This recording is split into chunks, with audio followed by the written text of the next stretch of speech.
Hello everyone, आप सभी का स्वागत है लॉ प्रेप ट्यूटोरियल के ऑफिशियल यूट्यूब चैनल पर। मैं आपका मेंटर राघवेंद्र द्विवेदी। पिछले वीडियो में हमने डिस्कस किया था कि क्यों हमें क्यूटी और एनालिटिकल रीजनिंग को पढ़ना चाहिए क्लैट 2026 के लिए। और आज के इस वीडियो में हम डिस्कस करने वाले हैं कि एनालिटिकल रीजनिंग में हमें वो क्या टॉपिक हैं जो समझने की ज़रूरत है, पढ़ने की ज़रूरत है क्लैट 2026 के लिए। और ये पूरा फैक्ट बेस्ड बात करने वाला हूँ, प्रीवियस ईयर्स पेपर के डेटा को उठा के ही मैं डिस्कस करने वाला हूँ। तो सिंसियर जो कैंडिडेट्स क्लैट 2026 लिख रहे हैं उनको ये वीडियो ज़रूर देखना चाहिए और अपनी प्रिपरेशन को अकॉर्डिंगली अलाइन करना चाहिए। देखते हैं कि क्या डेटा हमारे PYQ के बेस पर है। तो सबसे पहले मैं आपको बता दूं कि सैम्पल पेपर 2020 के पहले इन्होंने रिलीज़ किए हुए थे, 2020 के एग्ज़ाम के पहले, जस्ट पहले, ठीक है ना। तो क्लैट 2020 में जब पैटर्न चेंज हुआ तो उस पैटर्न को समझने के लिए क्लैट कंसोर्शियम ने 3 सैम्पल पेपर कहीं ना कहीं रिलीज़ किए थे। अब 3 सैम्पल पेपर में जो पैटर्न था वो क्रिटिकल रीजनिंग के क्वेश्चंस भी दिए थे और एनालिटिकल का भी उन्होंने प्रेजेंस रखा था, जो कि आपके सामने है। और साथ साथ में आपको ये भी देखना है कि क्या क्या टॉपिक इन्होंने पूछे हुए हैं। तो क्लासिफिकेशन बेस्ड पजल से एक सेट पूछा था 3 क्वेश्चंस का और एक सेट 2 क्वेश्चन का। तो 5 क्वेश्चन सैम्पल पेपर 1 में इन्होंने दिए हुए थे। सैम्पल पेपर 2 में ब्लड लेसन भी पूछा है, सीरीज के भी क्वेश्चन पूछे हैं एंड इंपॉर्टेंट सिलोजिज्म भी पूछा हुआ था। सैम्पल पेपर 3 में इन्होंने सिलोजिज्म के डायरेक्टली 5 क्वेश्चन दिए थे। रिमेनिंग क्वेश्चन क्रिटिकल रीजनिंग के थे। अब एक्चुअल क्लैट की बात करें, जो क्लैट 2020 कंडक्ट हुआ, तो उसमें हुआ क्या, 2020 में क्लासिफिकेशन बेस्ड पजल का एक क्वेश्चन दिया था और कोडिंग डिकोडिंग से 1 क्वेश्चन इन्होंने दे दिया था। फिर सीधा, जैसा कि मैंने लास्ट वीडियो में बताया था कि क्लैट 2025 में इन्होंने अब डायरेक्ट 6 क्वेश्चन सीटिंग अरेंजमेंट से दिए हुए हैं।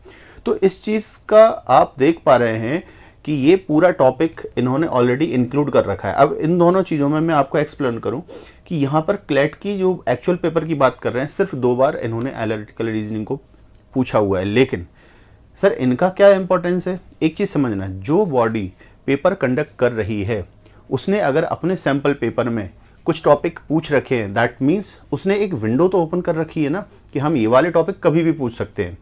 अब दूसरा सवाल ये आता है कि जैसे एनालिटिकल रीजनिंग जो है अपने आप में अप्रॉक्स 24-25 टॉपिक्स इसमें पूछते हैं अलग अलग एग्जाम में। लेकिन क्लैट पॉइंट ऑफ व्यू से बात करें तो क्या क्या टॉपिक इंपॉर्टेंट है, जैसा कि इन्होंने ये वाले टॉपिक्स तो दे ही दिए। अब हम आगे जो बात करेंगे कि और क्या टॉपिक पूछने की संभावना है, पॉसिबिलिटीज किन किन टॉपिक्स को हो, सो दैट हम उनको भी प्रिपेयर करके रखें। तो अगली स्लाइड पे उसको बताएंगे। पहले तो इस पूरे टेबल का एक ग्राफिकल रिप्रेजेंटेशन में आपको इजी वे में समझा देता हूँ कि कब कितने इन्होंने पूछे हुए थे। तो ये पूरा जो बात कर रहा हूँ ये क्लैट PYQ के बेस पर ही मैं बात कर रहा हूँ। Number of questions sample paper में 5 क्वेश्चंस थे, सैम्पल पेपर 2 में इन्होंने 7 क्वेश्चंस पूछ दिए थे। ये एनालिटिकल रीजनिंग को अकेला लेके मैं बात कर रहा हूँ, मैं CR की बात नहीं कर रहा हूँ अभी। सैम्पल पेपर 3 में अगेन 5 क्वेश्चंस थे, वो भी सिलोजिज्म के थे यहाँ पे इन्वॉल्व। फिर 2020 में इन्होंने सिर्फ 2 क्वेश्चन दिए। उसके बाद 21, 22, 23, 24 इन पूरे ईयर्स में इन्होंने 0 क्वेश्चन कर दिया from analytical reasoning part. Logical reasoning section में क्लैट में सिर्फ CR पूछा है इन 4 ईयर्स में। अभी लास्ट ईयर फिर से उन्होंने क्या कर दिया कि क्लैट 2025 में 6 क्वेश्चन सीटिंग अरेंजमेंट से दे दिए। तो ये इनका ओवरऑल डेटा है जो कि आपके सामने कहीं ना कहीं दिख रहा होगा। और ये हमें डिकोड करना इसलिए ज़रूरी हो जाता है कि भाई हमें अब और क्या प्रिपेयर करना है। तो अब नेक्स्ट स्लाइड पे मैं आपको ये बताने वाला हूँ कि क्या और प्रिपेयर हमें करना चाहिए। कुछ तो आपको पता चल गया कि ये टॉपिक जो इन्होंने पूछे हैं वो तो हमें प्रिपेयर करने ही हैं, जिसको हम बोल सकते हैं कि जो कुछ सर्टेन टॉपिक यहाँ पे आपको दिख रहे हैं ये वो टॉपिक हैं जो कि आपको ऑलरेडी क्लैट कहीं ना कहीं डायरेक्टली इनडायरेक्टली पूछ चुका है। लेकिन अब सवाल ये आ जाता है कि हमें और क्या टॉपिक ऐसे हैं, पोटेंशियल टॉपिक जो पूछ सकता है, जिसमें कि ये लिस्ट ऐसी है यहाँ से क्वेश्चन फ्रेम किए जा सकते हैं।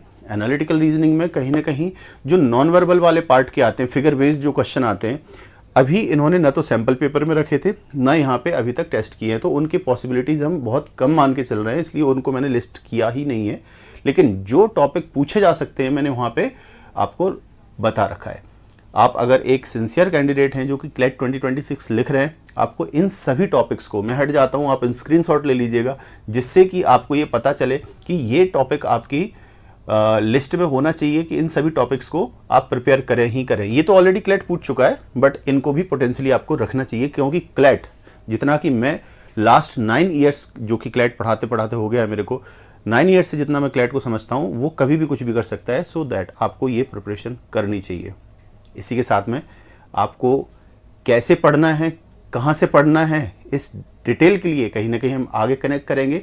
और बने रहिएगा यूट्यूब चैनल के साथ, जिससे कि आपको बहुत कुछ और मिलने वाला है ना। डिटेल कनेक्ट करने के लिए ये डिटेल्स आपको दी हुई हैं, और कहीं ना कहीं इस चैनल को आप सब्सक्राइब कर लीजिएगा, लाइक कर दीजिएगा, और जल्दी ही क्यूटी सेक्शन को लेके भी आपको बिग अपडेट मिलने वाला है। क्यूटी में कुछ ना कुछ जो बच्चे वेट कर रहे हैं उन सबको कुछ जल्दी ही मिलेगा। Thanks for watching.